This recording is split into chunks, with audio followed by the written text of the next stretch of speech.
Israel just shot down an American Apache helicopter over the strait so they can force the United States to fight their battles for them. So Trump came out and said Iran shot down this helicopter, but in every single one of the reports, it talks about how it's still under investigation and they actually don't know who shot it down. So considering the fact that not a single person in the world is believing that all of a sudden our Apache helicopter was shot down by Iran, and Iran is taking claims for everything but not claiming this one, everybody knows it's complete bullshit. Everybody knows it was all a setup from the beginning. And then at the exact same time, Iran comes out and says, hey, that wasn't us. We didn't shoot that thing down. But for some reason, Iran's still getting blamed for it. Why would Iran deny shooting down an American helicopter? Why would they not brag about that like they have everything else? Historically, every part of this battle, every time Iran has seen success and won a battle, they have publicly talked about it. Trump's over here beating his chest like, oh, Netanyahu works for me, Netanyahu works for me. And then all of a sudden, all this Epstein shit starts getting leaked. All these hearings start getting put on Fox News about his family and the corruption inside the White House. And all of a sudden, magically, an Apache helicopter gets attacked and we're getting sent into Iran. Okay, yeah, here we go again. Now Ted Cruz is warning us, oh, America, look out, guys, the big bad Iranians, the Iranian sleeper cells that are in our country. We have the best FBI, the best law enforcement, the CIA in the world. They can't figure out, they can't track down these sleeper cells. We know they're here. We know they're here, but our best law enforcement intelligence agencies can't track them down. So be on high alert.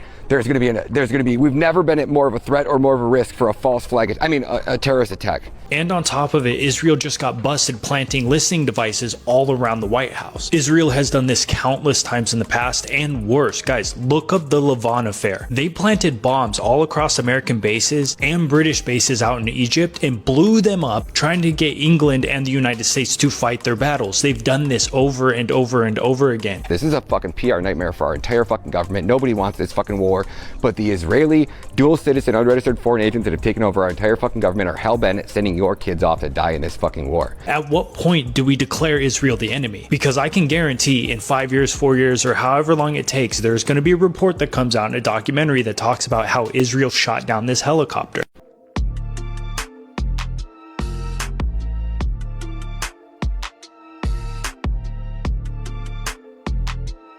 Greetings, my BPN family. Welcome to Bold Perspectives Network. I'm Mr. Red.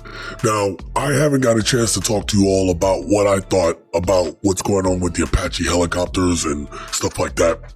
But I will tell you, I have been paying attention. And I've been very cautious about what I say because these people really are eventually going to go after everyone who talks about this stuff because they know that they're very unpopular right now. They know that the world is really looking at them with a side eye. And, right now they only have a few options, and those options all include using Trump. And so I came across a number of clips that made me question more things. And you know this channel, I wanted to share it with you all and get your thoughts on what's going on.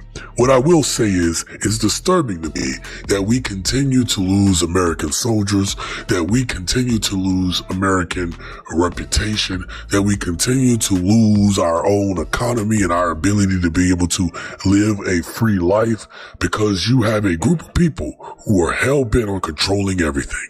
Listen, we have much to discuss. Let's strap in. Let's get after it. Breaking news. The U.S. says it wants peace and a complete ceasefire on every front, including Lebanon, with President Trump making it clear America expects the fighting to stop. But Israel is straight up ignoring that and continuing its strikes while planning to expand its occupation deeper into Lebanese territory, with army maps showing Israeli forces moving farther in than they first admitted. Right in the face of the new U.S. understanding with Iran, aimed at calming things down, Israel is occupying Lebanese land and carrying out attacks, even as the U.S. calls for an end to it. Well, the tragedy is that we had a working agreement. Trump ripped it up. Trump got bamboozled into believing that he was going to pull a Venezuela, decapitate the supreme leader, and everybody was going to fall down on their knees and beg for mercy. I mean, of course, he was getting his advice from Steve Witkoff and Jared Kushner, two Israeli assets, and don't know anything about the Middle East, and probably couldn't find Iran on a map. So now he's stuck because the Iranians are fighting classic asymmetrical warfare. They're shutting down the world economy, and they're not going to negotiate because remember, in the June 12th war and in this war, the negotiations that the U.S. set up were a ruse. And not only that, they assassinated the negotiators. So, of course, Iran, quite correctly, sees this as an existential threat to Iran. Now, I find it very interesting that They know that we're their only ally, and yet they are so hell-bent on expanding their land, expanding their territory, that they are willing to risk it all. And they're willing to risk our lives because in their minds, our lives mean nothing compared to their quote-unquote greater purpose. This should be disturbing for the Trump regime, for MAGA, really has not only put, our servicemen and women's lives at risk, but it has put the country now at risk to a point that we may not be able to come back from. But there was something that was interesting that this man just said. He said that It's Not Real is continuing their campaign. And I'm going to show you a clip here in a second where we're going to see the plans that these people have and why they are willing to go to the ends of the earth to make them come about. You'll never guess who's against the U.S. and Iran peace agreements. Think about it. Who could it be? Who could it be?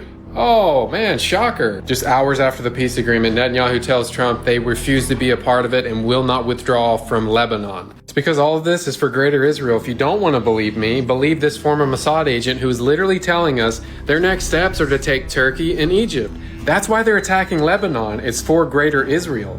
I'm not so sure that we will have as easy a time with the Turks as we've had with the Iranians.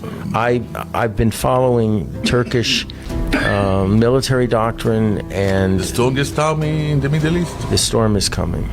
Yes, of course. And they're a member of NATO. And even worse, they're a member of NATO. So I look at Iran as a problem we absolutely have to finish. Gaza, same thing, and the Hezbollah. Why? Why am I fixated on this now? Because we have to be prepared for the next war.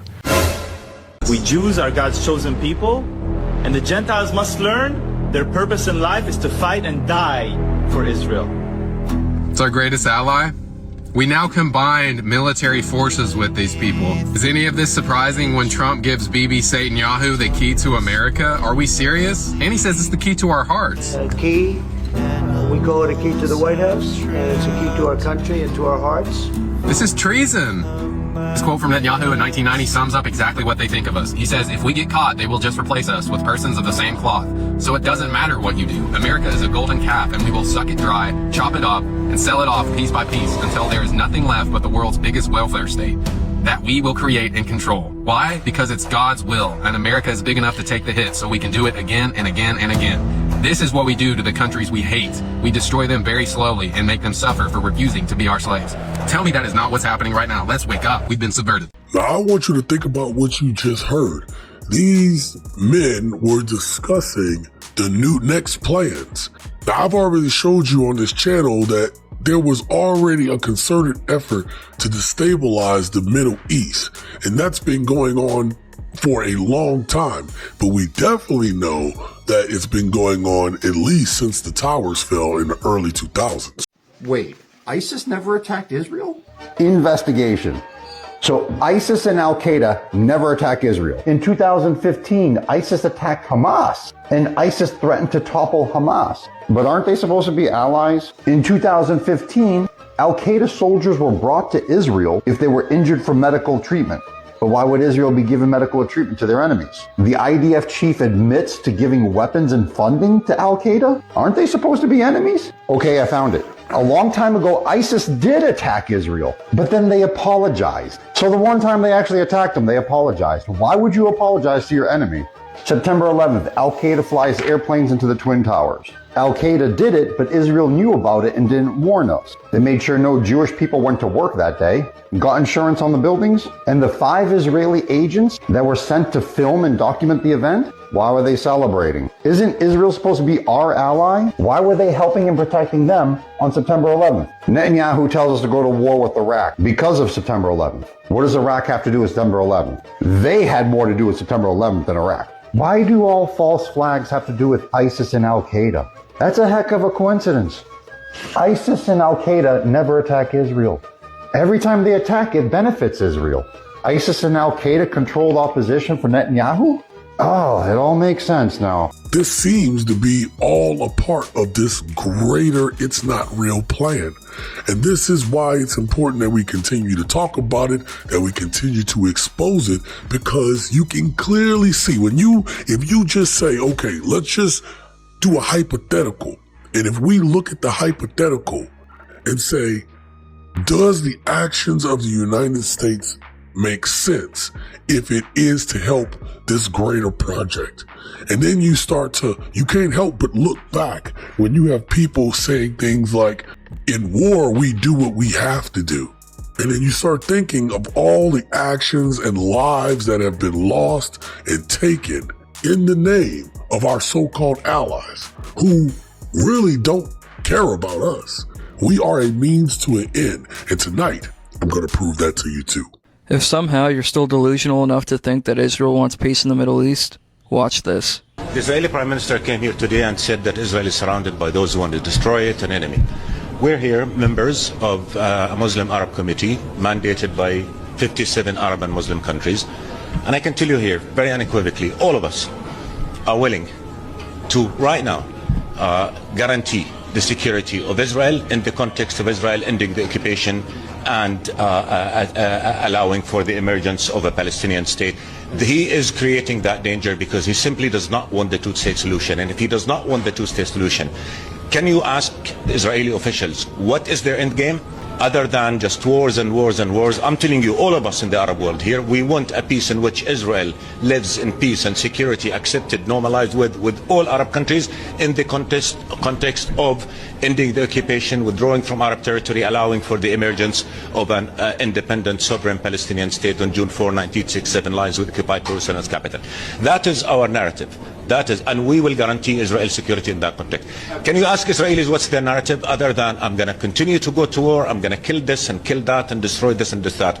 The amount of damage that the Israeli government has done, 30 years of efforts to convince people that peace is possible, this Israeli government killed it. It's hard not to see all of this going on and to think that it's not connected, especially when you can easily go and look up the things that's happened and that's being said. And then you come to the part of, what does this have to do with the United States? And then you hear the statements that you just heard and you realize that we're being used. So why are so many of our government officials going along with all of this? And then you realize they've been taking money from It's Not Real for many years. We have been sending money over to It's Not Real, where their people have a better way of life than we have over here. Yet, the same people that we've been giving money to are using that money in order to, influence our elections, our politics, our government, and they're trying to listen in. So who is really controlling shit right now? It's a very scary and sobering thought when you come to it. But I had to bring this to you because when you look at everything through this lens, you realize that so much has to be done in order for us to fix this country that the actions that need to be taken, you're not going to hear it. You're not going to hear it. So if this next election doesn't work, I need you to realize that there is no other action but to either leave or to go ahead. We got to get our hands dirty. We got to get to work. This is where we're at. Stay vigilant, stay engaged, stay revolutionary.